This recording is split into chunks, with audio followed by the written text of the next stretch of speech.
Welcome back to Limit Break 20. In today's video, we're going to be going over probably one of my favorite mechanics in the game, limit breaks. But before we get into limit breaks, what we are going to do is give some shout out to some people in the Final Fantasy XIV tabletop community that are doing some amazing things. The first shout out I want to give to is EW Schneider on Twitter. I've got a link to his, or I'm sorry, it's X now, a link to his X account. What he does are these really amazing um, pixel image arts for battle maps, or he'll do character sheets, and they look absolutely amazing, as you can see here on the screen.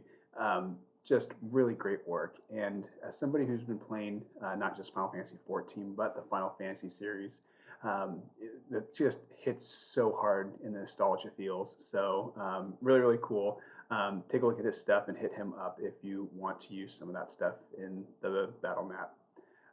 The second people that we are going to give a shout out to the community is going to be Pod Return to the Waking Sands. And this is a podcast by Jen and Levi, and they do this amazing job covering the entire lore of Final Fantasy XIV. And what's great about it is if you just kind of want to dive into sort of these back histories of Eorzea and just to get some flavor text, it's a really great podcast to listen to because they dive into some really unique things that I think anybody who wants to be a GM or a crystal bearer on the channel, as we call them, can really listen to this pod and get some great ideas, especially if you're strapped for time and don't have, 2,000 hours to play through the entire main story quest. So anyways, just want to give them a shout out. They're wonderful. They've also been helping me with the long-term campaign I plan on running next year when the full rule set comes out. So very, very appreciative to them.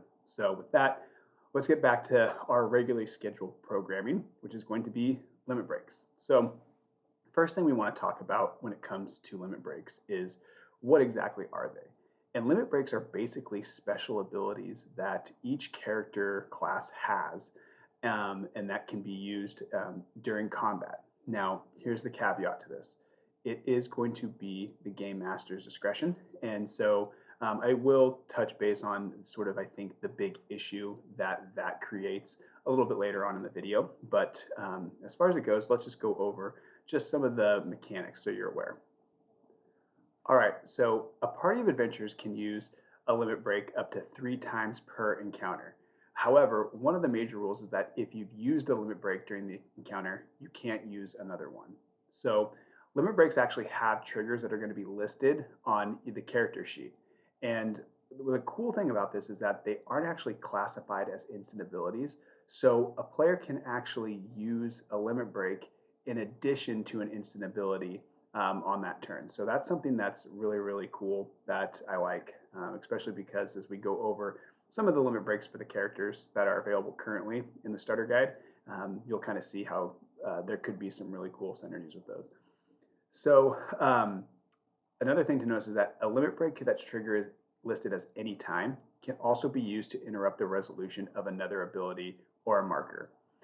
So the example that they use is, let's say an enemy hits a player character and they score a natural 20 and they're going to do an insane amount of damage. So they roll this damage and the DPS character is going to take 20 points of damage, but their HP is only 15. Well, the white mage can use their limit break Pulse of Life in order to fully heal that ally before that damage is resolved. So kind of a cool thing. They can actually be used to sort of mitigate damage and things of that nature. And when we go over certain characters, you'll kind of see how that works. So let's talk a little bit about the couple of issues that I have with the limit break system and why I think they can be problematic. The first really has to do with the fact is that these special abilities are very cool and unique to each character class. And the fact that it's just up to the game master discretion on when these characters get them, I think takes a little bit of the fun out of it, right? The fact that you have this wonderful ability that you can use, but only when I say you can use it, sort of takes away a little bit of the fun. So I think that there should be a way that player characters actually earn their abilities to use their limit breaks, and we'll talk a little bit about those and some different ideas that I've had and that I've played with, and I'll give you sort of the main one that I'm going to be using going forward. And then the second issue I have with limit breaks is if they're given at the game master's discretion, it can really take away a lot of the intensity of combat. What I mean by that is, let's say you've put together a combat encounter and you've had some pretty high rolls and you're dishing out damage and the tank goes down and you've got the players in kind of a bind. Well, if your player characters know that you can just give them a limit break or they can use a limit break when these things happen, it's going to take that threat of defeat completely off the table. And anyone that's ever played a game with me will know that one of the things I think is really important when you have combat is that there should always be that threat of death, right? The combat encounter should be challenging. It's always fun to have a few walkthrough encounters, and those are cool and feel great. But I really do think that there should be a challenge. Otherwise, what's the point? So, with that being said, let's dive into the characters and their limit breaks, just so we have kind of those listed. And then what we'll do is we'll move into some of the mechanics and some cool ways to actually bring these to your table. So the first limit break we're going to talk about is the Warriors, and their limit break is called Landwalker. Now, the trigger for this is immediately before one or more allied adventurers take damage. And what this does is it makes you, the warrior, the sole target of all damage that's going to be inflicted by the attack. What this does is this actually has the damage to you, which rounds up because that's exactly how math works. And if the ability triggered Landwalker, the character that used that ability suffers damage equal to the amount of the HP you lost. So it's this really cool sort of return to sender attack, right? So let's just say there's an AoE ability that no one can escape, and it's going to hit everybody for, let's say 5d6 worth of damage, which if you're kind of doing the math, it's like 17 and a half or 18. And so what happens is that that 18 points of damage that gets hit to everybody, you would then be the sole target of that, and you take half that damage. So if that's going to hit 2 people, so that'd be 36 points of damage, you take half of that, and then that would be 18 damage that you then send back to the attacker. So that is a really, really cool ability. I like it. Also, that math was just on the fly. If I'm wrong, I'm sure the spreadsheet nerds are going to come at me pretty hard, so I'm okay with it. So the next limit break we're going to go over is the Dragoons, and theirs is Dragon Song Dive. And the trigger on this is any time. And the target is a single character within 5 squares from the Dragoon. So the base effect of this is that deals 66 of damage to the target, and then you move to an empty square adjacent to the target if one is available, and this ability can be used to evade enemy attacks. So I think that this is really cool. It's a way that if, let's say, you're going to get hit by something and the enemy rolls a natural 20 and you're going to be taking massive damage, you can trigger this limit break as this like really cool time jump, and then you just counter it and dive onto the target with your spear. Super cool. I mean, Dragoons are awesome. They're kind of a staple in Final Fantasy. Probably my favorite, one of my favorite classes actually in the series. So the next one that we're going to look at is the Black Mage, and their limit break is Meteor, which if you played any Final Fantasy, you know that Meteor is kind of an iconic spell that exists throughout the franchise. The trigger of this is also anytime, and this targets all enemies within a 5 by 5 area that is within 10 squares from the character. And so what this does is that this deals 4d6 worth of damage to all targets. And if you are under the effect of Astral Fire, Meteor does an additional 1d6. So this is one of those instances where you can use that cool rule about instant abilities in conjunction with Meteor because of the way that its trigger is anytime. So for example, you could use your instant ability Swift Cast, and that'll allow you to immediately use one of your abilities, and you could use something such as Fire, if you had the MP for it, Fire 1, and do some damage to an enemy, which would then grant Astral Fire, and then you could then drop your Meteor. So that would then give it that extra 1d6 of damage. So a really, really cool way for you to sort of be flexible and use your limit break with an instant ability on this character. So the next limit break we're going to talk about is the Bard, and their limit break is called Sagittarius Arrow. This trigger is anytime and it targets all enemies within the range. And the range for this ability is a 5 square area that extends in a straight line, 1 square adjacent to this character. So it's almost like a straight line attack originating from the character. And the base effect is that this deals 66 damage divided evenly, rounded up, because again, that's how math works, amongst all targets and inflicts a damage over time worth 4 damage on all the targets. This is a really cool limit break because it's something that, if used correctly, can really stack DOT, especially early in a fight. So really, really cool one that I like as well. I purposely saved the most powerful limit break for last. And GMs, Crystal Bears, I'm going to warn you, this is a limit break that will absolutely break your encounters. It's that powerful. So the limit break that the White Mage gets is called Pulse of Life. It triggers anytime and it targets all allied adventures within range. And the range is the entire encounter map. And so the base effect of this is that it removes all enfeeblements from all targets and fully restores their HP and MP. Pulse of Life can also remove knocked out, weakness, and brink of death. And this ability also targets characters not present on the encounter map. And so when you do so, you place them in an empty square within 5 squares of view after resolving the ability.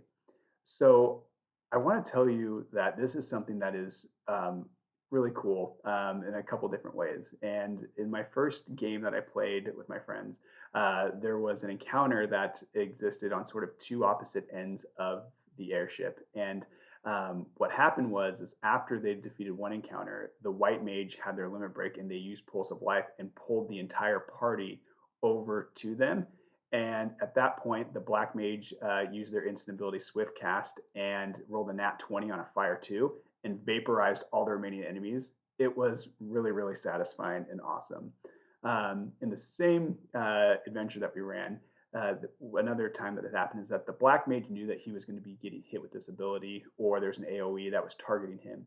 And so what he elected to do to try to put out as much damage as possible is he elected to take that hit and get knocked out because he knew the White Mage had Pulse of Life available during the second encounter. And so again, this is an extremely broken limit break, but it's also really, really cool. So just wanted to put that out there.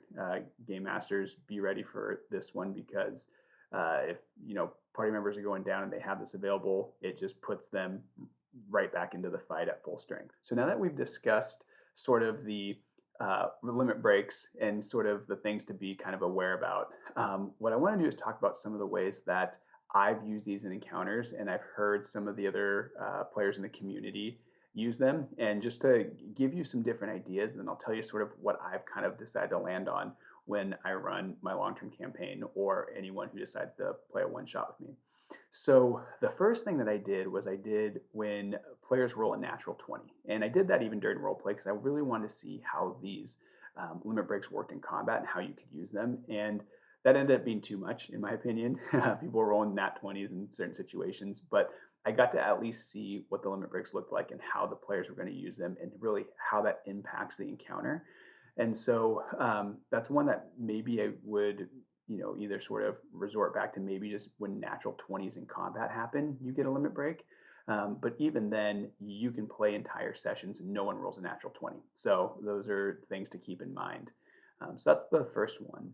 The second one I got from one of my players, Jay Felt. He's played with me in an adventure before, but what he does is he'll basically let players get a limit break after what they call 3 charges happen. And the way that you get the charges are if you roll a natural 1 or if an enemy rolls a critical hit against you. And I think thematically that sort of fits into the way that limit breaks actually works. It's about pushing yourself to your limits, and then what happens is you roll these ones and things aren't going your way and you're getting hit hard in combat and you just kind of push yourself to that next limit, which is really, really cool. So big shout out to Jay Felt because I haven't played with that one, but it's a really cool idea. So if you do decide to do that, let me know in the comments below and let me know how it goes. The third one that I kind of want to bring up is sort of more along the lines of something being more narrative, right? So let's say you have a story and the warrior's been tracking down his lifelong villain, and he and him get into a fight, and that villain hits him with a powerful attack, or gets ready to um, something big happens. That might be a way to let that character have a limit break to use in this fight. From a narrative component, I think that makes a lot of sense and kind of works out really well. So using it narratively, I think, is also a very, very viable option to have limit breaks, because they're these really cool special abilities that players get, and having it be something that is meaningful in the story, I think, is a really good idea. So after trying a couple of these different things out and knowing that the only guidance we really get from the player's book is going to be the fact that it's GM discretion, I decided to land on something that I felt really, really thematic, especially if you've ever played a Final Fantasy game, and have experienced limit breaks with the characters in the games. So what I've decided is that players are going to have something called a limit break meter. And again, if you played Final Fantasy, that's not something new. But basically, the way it works is anytime you take damage, give damage, or you heal somebody, including yourself, um, it's going to be something that builds that meter up. And so the number that I landed on that felt fairly good was 50. And you might say, well, that feels like it's high. Well, not necessarily, especially if you're the tank and you're getting hit all the time.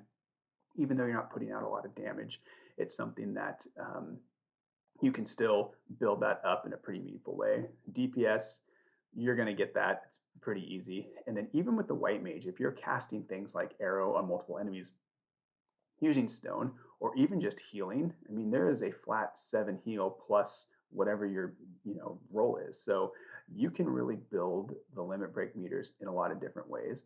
But I felt like that was something that gave players a little bit more agency in when they got these limit breaks and when they used them. And I used that in my last session, and that felt really, really good because it wasn't like they just started out the fight. I know in one of the encounters that's free online, it's just, you just tell them, hey, you've got these limit breaks, use them whenever you want. But when you're having that combat and it gets it kind of built up, I felt that it was really, really satisfying. And then what I generally do is I only give the players one limit break per session or per adventuring day.